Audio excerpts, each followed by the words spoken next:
Eh bien, bonjour mes petits poulpes pacifistes, j'espère que vous allez bien. Aujourd'hui, nous allons aborder un sujet qui, à mon avis, va vous intéresser. Je veux bien sûr parler des NVG.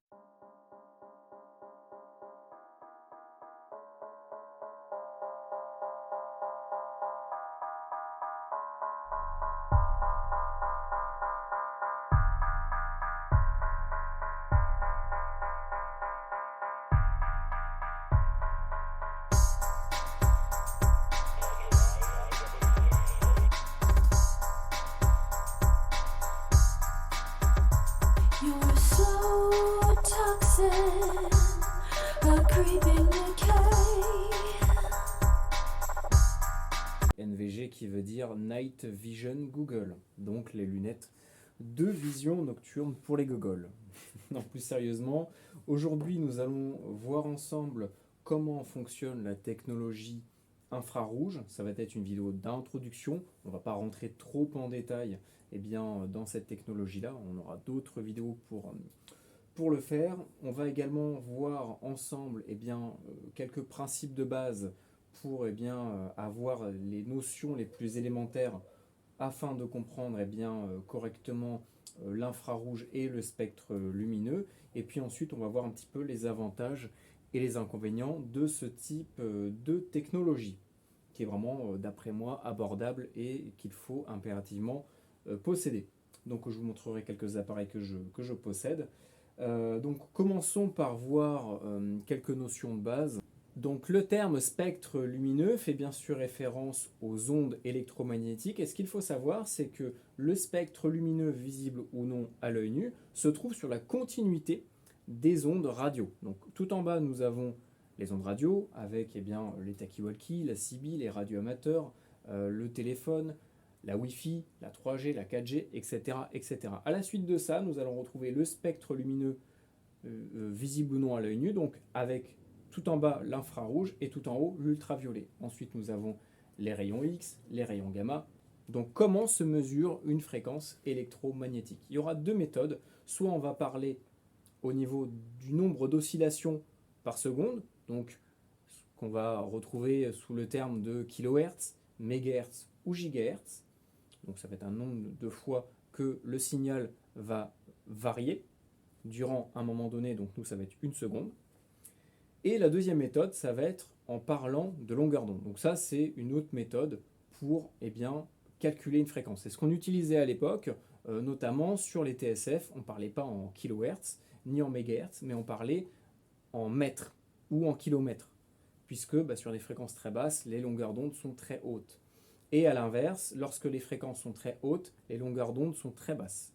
Et en fait, la longueur d'onde, c'est juste une correspondance de la longueur de l'antenne idéale pour que notre émetteur ou notre récepteur fonctionne correctement sur la fréquence ou la gamme de fréquences sur laquelle on a besoin de travailler.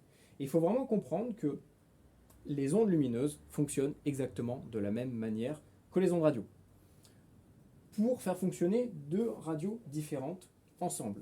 Il faut qu'elles fonctionnent sur la même gamme de fréquences, il faut qu'elles aient des antennes adaptées à cette gamme de fréquences, et il faut qu'elles soient calées sur la même fréquence, tout simplement. À partir de là, les deux appareils vont pouvoir fonctionner ensemble. Pour la lumière, c'est exactement pareil. On a un émetteur avec une antenne. En fait, ce qu'il faut savoir, c'est que les petites lumières qu'on a à l'intérieur, il y a des fils d'une certaine longueur. Et ces fils-là vont générer un signal électromagnétique d'une certaine longueur d'onde sur une certaine fréquence. Donc là, on est au-dessus des gigahertz, des milliers de gigahertz en ondes radio. Mais ça va être exactement pareil. Donc là, vous voyez qu'il y a marqué IR 850. Pour vous donner un exemple, ça veut dire que 850, ça correspond à la longueur d'onde d'une certaine portion de la zone de l'infrarouge. Donc en fait, l'infrarouge, ça s'étale, si je ne me trompe pas, de 750 nanomètres. Donc ça, c'est la longueur d'onde de cette fréquence, jusqu'à 3 mm, si je ne me trompe pas. Donc voilà, tout ça, c'est le spectre de l'infrarouge. Donc cette lampe-là fonctionne sur la gamme de fréquences 850 nanomètres.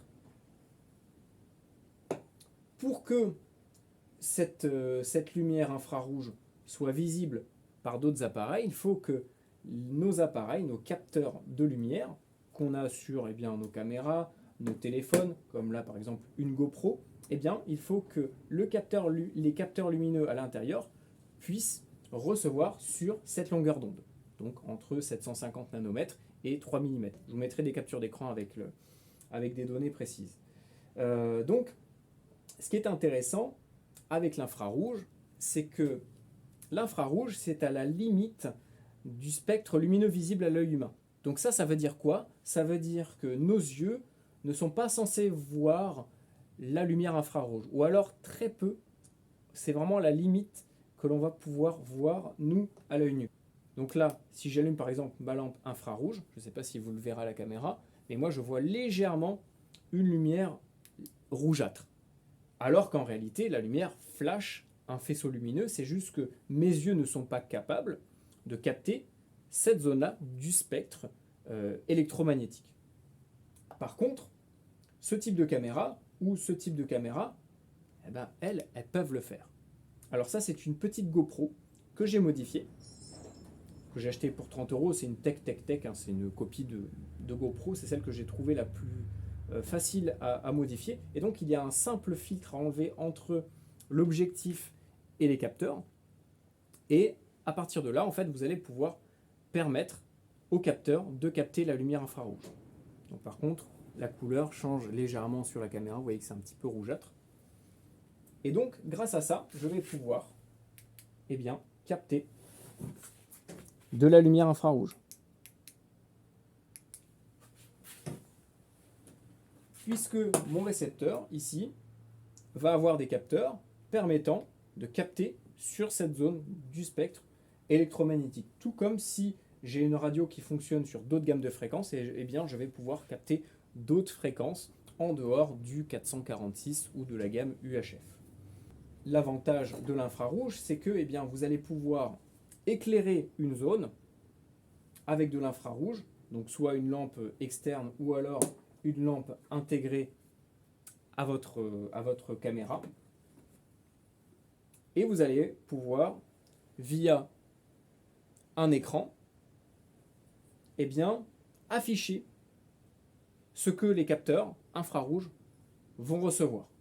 Et donc ça permet d'éclairer une zone sans que l'œil humain puisse le voir, mais vous, via votre appareil, vous allez pouvoir voir de manière éclairée, exactement comme si vous aviez un flash d'allumé sur le spectre lumineux visible, donc un flash de téléphone ou autre, sauf que il n'y aura que les appareils infrarouges qui pourront capter cette lumière. Donc ça, c'est l'avantage, c'est que c'est une technologie pas chère, facilement abordable. On peut aujourd'hui trouver des caméras infrarouges pour pas cher du tout. Celle-là, par exemple, pour 30 € d'occasion, je l'ai achetée, je l'ai modifiée, donc ça me fait une mini caméra infrarouge. Un petit flash comme ça vaut peut-être une dizaine d'euros, c'est vraiment pas cher. Et on va pouvoir comme ça voir de nuit, un peu comme si c'était de jour. Donc ça, c'est l'avantage, c'est qu'on va pouvoir trouver différentes gammes de produits. Donc celle-là, ça coûte à peu près une centaine d'euros. Très très bien pour faire de l'observation de nuit en nature.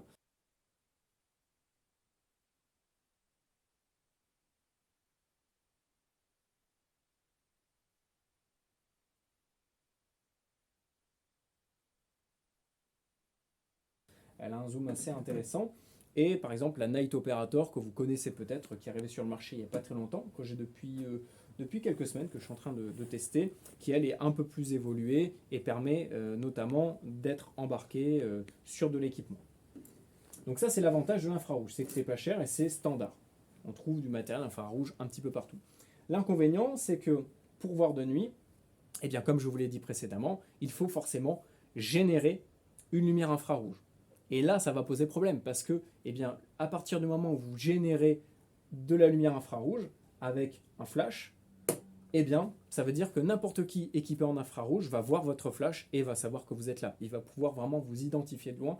Je vous mettrai des extraits que j'ai fait au niveau des tests en infrarouge, où je me déplaçais de nuit sur une grande surface de plus de 200 mètres et j'avais mon flash infrarouge et vous allez voir qu'en fait, c'est vraiment pas discret du tout. Donc tout dépend dans quelle situation vous voulez utiliser l'infrarouge. Si c'est par exemple de l'observation d'animaux de nuit, eh bien il n'y a aucun souci, ça pourra fonctionner sans aucun problème.